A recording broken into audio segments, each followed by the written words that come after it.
Antimonium tartaricum, also known as tartar emetic, it got its name because of its emetic influence and is proved by staff.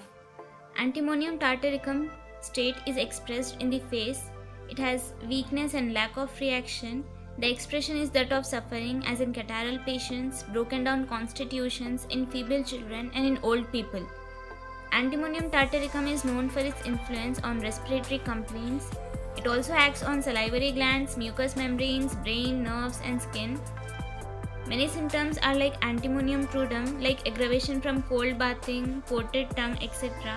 But antimonium crudum is more likely to work out for antimonium headaches, while this remedy is more likely to work out for antimonium chest troubles.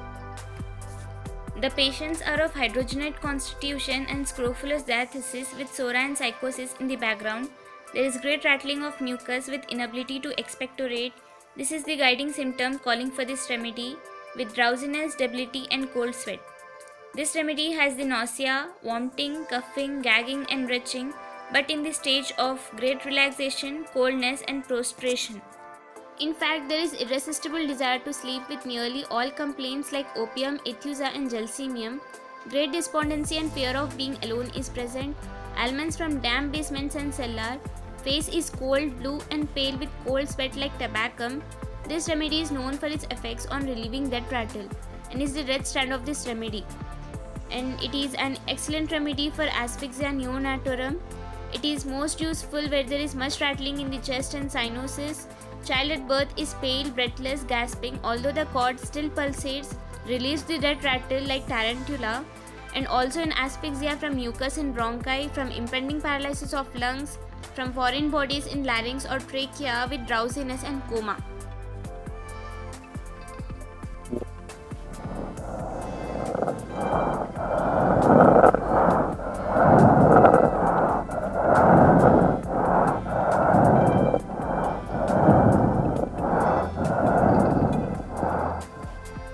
Child clings to those around and wants to be carried.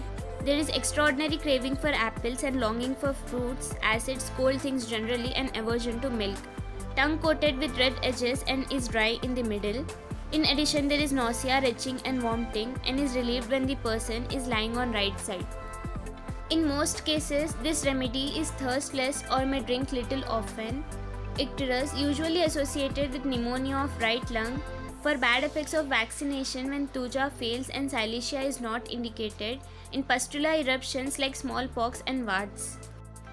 There is band-like sensation over forehead like nitricum acidum, incessant quivering of chin and lower jaw like gelsemium.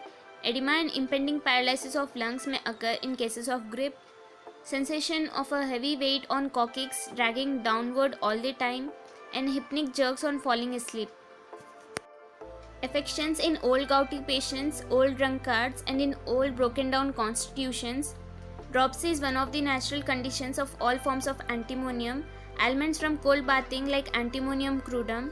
White expectoration with prostration, sweat, coldness, pallor, and cyanosis. If indicated, this remedy is commonly employed in conditions like asphyxia neonatorum, asthma, bronchitis, catarrh, pustular eruptions like chickenpox, cholera, cough, fever.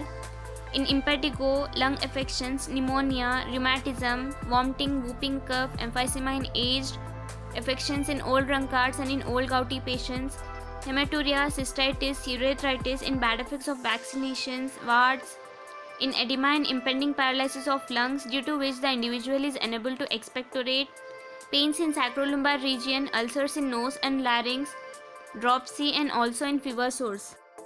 The complaints are generally aggravated in evening, in damp cold weather, on lying down at night, from warmth of room, change of weather in spring like Kali sulf and natrum sulf, in autumn, and also from sore things and milk. Ameliorated in cold open air, on sitting erect, from erectations and expectorations, and lying on right side. Antidoted by China, Ipecacuanha, Scipia, Hepar sulf, and Pulsatilla.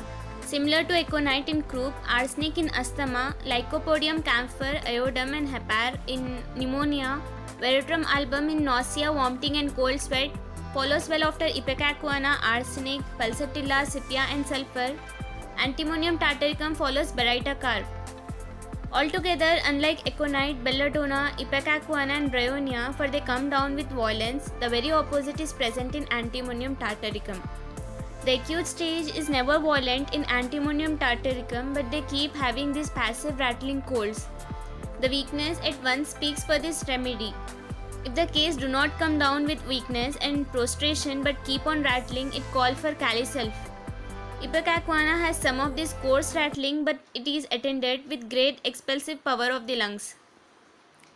When the expectoration is yellow, ammonicum will pull them through, and antimonium tartaricum when the expectoration is white and attended with prostration, sweat, coldness, pallor and cyanosis.